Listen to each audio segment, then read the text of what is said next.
All right, welcome to this explainer. Today, we're unpacking something literally fascinating, the incredibly rigorous, highly structured Norwegian driver training system. Whether you're a traffic safety nerd, an expat mapping out a move, or just someone who loves seeing how different countries tackle really complex challenges, you are absolutely in the right place. But before we even crack open the rule book, we have to ask ourselves, how does a country effectively prepare its citizens for dark, icy, and totally extreme driving conditions? Because driving in Norway isn't just about cruising from point A to point B, it's about survival and predictability in an environment that can be unforgiving. And the system they've built to handle this? It's brilliant. So, here's our roadmap for this explainer. We'll hit age limits and rules, the basic traffic course, the four-stage model, and finally, foreign license conversion. Let's dive right in. Starting off with Section 1, Age Limits and Rules. So, in Norway, your practical driving journey officially kicks off at age 16. That's the magic number to start formal practice. But getting behind the wheel at 16 doesn't mean you just grab the keys and take the car for a joyride. Oh no, it is heavily regulated right out of the gate. Because you absolutely cannot do it alone. If you're practicing at 16, you've got to have someone in the passenger seat who is at least 25 years old. And get this, it's not just about their age. That accompanying driver must have held a valid license continuously for the past 5 years for that specific vehicle category. Basically, they want a seasoned vet riding shotgun, not just an older sibling who barely squeaked by on their own test. Now, even though you get that massive head start practicing at 16, the legal age to hold a full independent license is 18. You literally cannot take the practical test, which they call the upcharting, a single day before your 18th birthday. Interestingly enough, though, they do cut you a little slack with the written test. You can actually knock out the theory exam up to 6 months before you turn 18. So, what's the deal with this mandatory gap? Well, by letting you practice at 16 but holding off the test until 18, Norway essentially bakes a 2-year window right into the system. And this is crucial. It guarantees you get real, supervised experience across totally different seasons. You're not just cruising around on a sunny July afternoon. You're forced to practice in the freezing rain, the snow, black ice, and the pitch-black darkness of the Norwegian winter before you ever sit for that final exam. Moving right along to Section 2, the basic traffic course. Before any of that actual driving happens, anyone under 25 has to complete this foundational step called the Trafikalt Grundkurs. And what's wild about this mandatory 17-hour course is that there's no gas pedal or steering wheel involved yet. Zero. It's entirely focused on understanding the traffic environment around you and figuring out your specific role in it.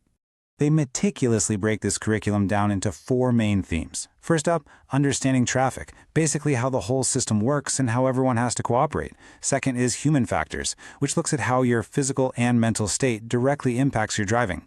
Third is first aid. We're talking literal, basic life-saving skills, so you know exactly what to do if you roll up on an accident. And fourth is morkekuring, or dark driving. This is a specific demonstration showing why visibility and proper light usage are quite literally a matter of life and death during a Norwegian winter. Now, there is a slight caveat here depending on your age and the time of year. If you happen to be over 25, you actually get to skip most of the full 17-hour course. But, and this is key, first aid and dark driving are still absolutely mandatory, no way around them.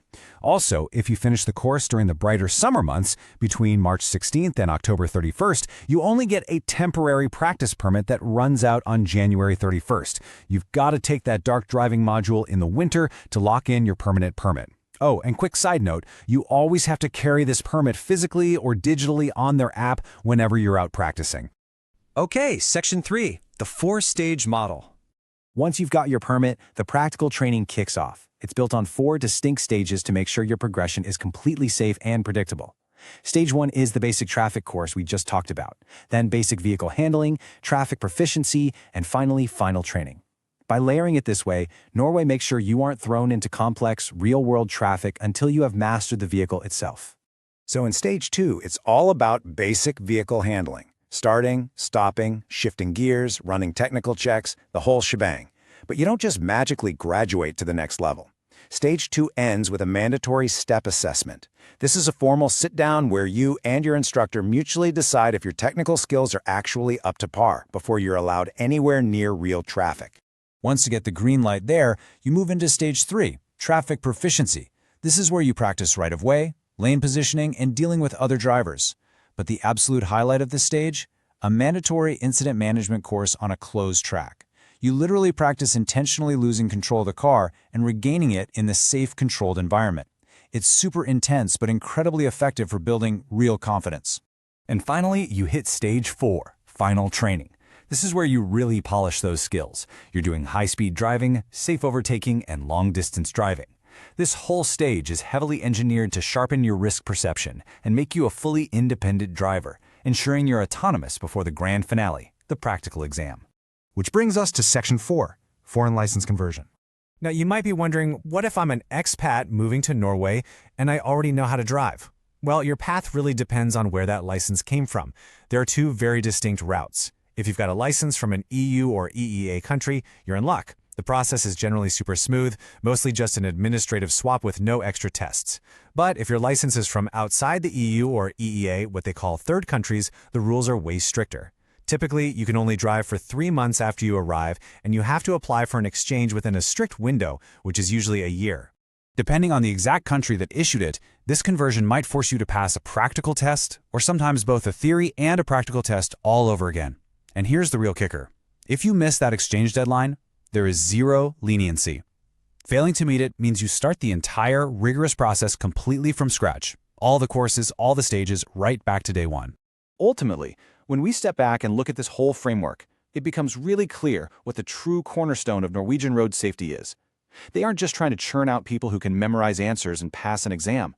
They are laser-focused on producing responsible, lifelong drivers, and they do that by emphasizing learning to learn.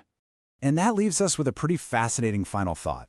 When you see how incredibly comprehensive this 4-stage model is, and how heavily they prioritize real-world, gritty experience over just passing an afternoon test, you really have to wonder, how much safer would our global roads be if every single country required their drivers to actually learn how to learn, rather than just checking a box on a DMV exam? Thanks so much for hanging out with us for this explainer, and we'll catch you in the next one.